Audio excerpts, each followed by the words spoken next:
Freeman walk-off in the 18th inning gave the Dodgers a 2-1 lead in the World Series. Mad Dog, do you think the Blue Jays can bounce back from the Game 3 loss? Well, I think there's two things to think about from a Toronto perspective. Number one, their first objective in L.A. was get the series back to Toronto. Okay, make the Dodgers win the World Championship in your building. They had 3 chances to do it. Last night was their best chance because Ohtani and Snell are pitching the next 2 days. So I think there's 2 things to think about. They got a 50-50 chance in the next 2 days to win one of the 2 games.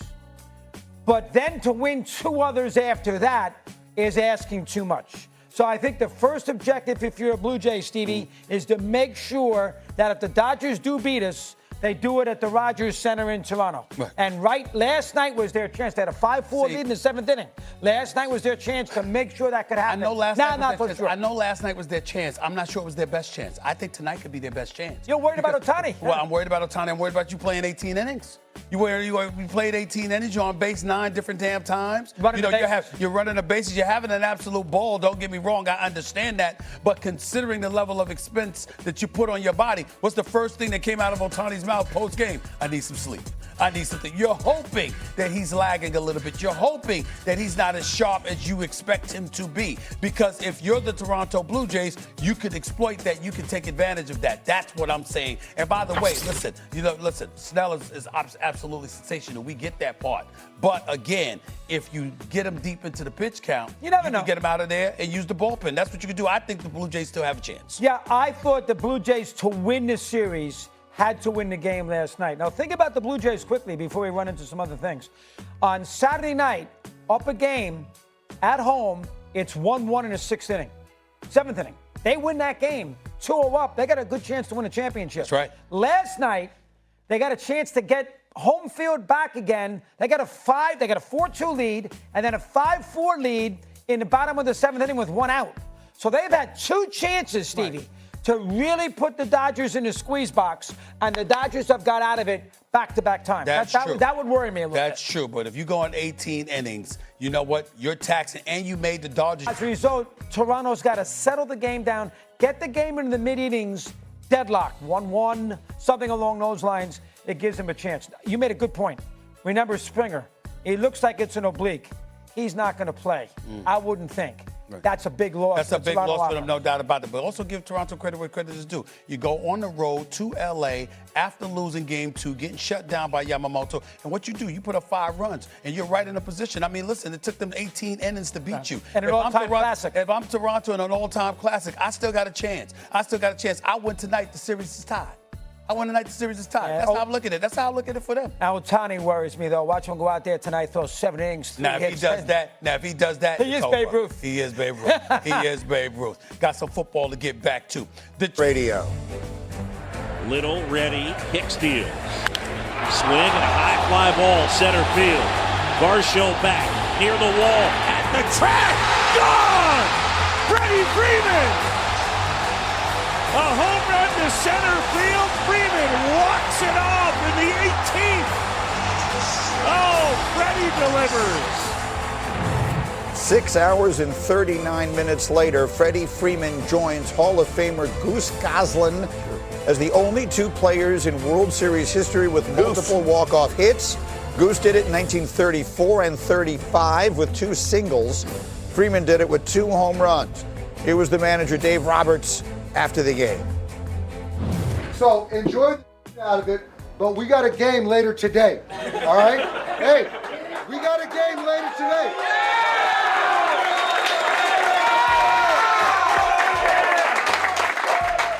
Hey, we got a game later today. Our starting pitcher was on base 9 times. That's right. Hey, leave it all out there. Be ready to go tomorrow. There's no letter. So you heard the voice in the background. Shohei Ohtani was on base 9 times. That ties the Major League record for any game, much less a World Series game. He has now reached base safely in 10 consecutive plate appearances, the longest streak in a single World Series in baseball history. And oh yeah, in case you didn't know it, he's the starting pitcher for the Dodgers tonight. So Jessica Mendoza, who again is on the call for us for ESPN Radio, stayed up all night in LA to get up with us this morning, and we're so grateful for it. Jess, I don't know what to say about Shohei Ohtani. I mean, I want to say he's the greatest player, forgetting that I've ever seen, but that ever lived. And he's certainly, no one has ever done what he's doing right now. How do you try to put it into perspective?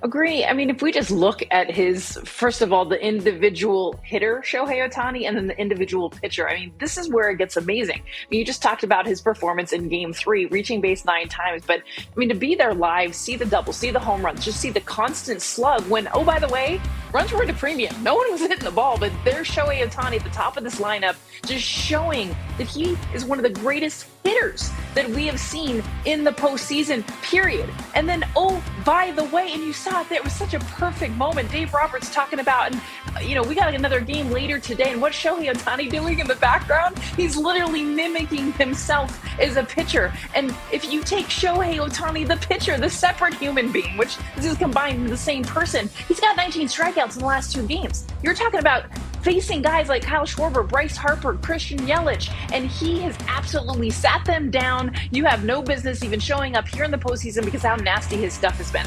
You're talking about the curveball and the slider, and when I think about how is he going to do it after being on base 9 times, being the best offensive player we have seen in one single game, and now he's going to pitch. The way he's going to do it, Greeny, is the fact that, yeah, he might not be throwing 100 miles an hour, but his best pitches, he's got 7, is the curveball, is the slider, is that nasty splitter, and that's what he's going to be throwing against this Blue Jays team. I mean, it is the greatest individual postseason, certainly, that I've ever seen, and probably that anyone has ever seen. And if he pitches a good game, forgetting a great game, even a good game tonight, then we have to start talking about it as the greatest postseason that has ever happened. In the meantime, the opposite side tonight is Shane Bieber for the Blue Jays as they try to he tries to pitch their way back into this series. What are you expecting in this Game 4? Well, he's got to throw a lot of strikes. I mean, we know that from Shane Bieber. He's the kind of pitcher that he's going to get some swing and miss, and he attacks the strike zone. They need a pitcher like him right now more than ever because the Dodgers are going to understand they want to get to a bullpen. Both teams, that's going to be the idea because there is no bullpen. Everyone threw in Game 3. So for Shane Bieber, he's going to have to get him blamed. How does he do it? He's going to do much of what he did against the Seattle Mariners, and that's attack the strike zone repeatedly. Yes, get some chase, but no one has really been better when you look within their starting rotation at being able to attack that strike zone consistently to get his pitch count very low so that he can get deep in this game. We're talking 6-7 innings for them to have any chance against this Dodgers team. Yeah, I can think of 4 pitches he won't have to throw, and that's every single time Ohtani comes up. I don't think. I see John Schneider sit there with the 4 fingers up. All right, Jess, you're on the air in 10 hours. Get some sleep. Thank you very, very much for staying up for us all night long, and we will see you or hear you on ESPN Radio tonight. Meanwhile.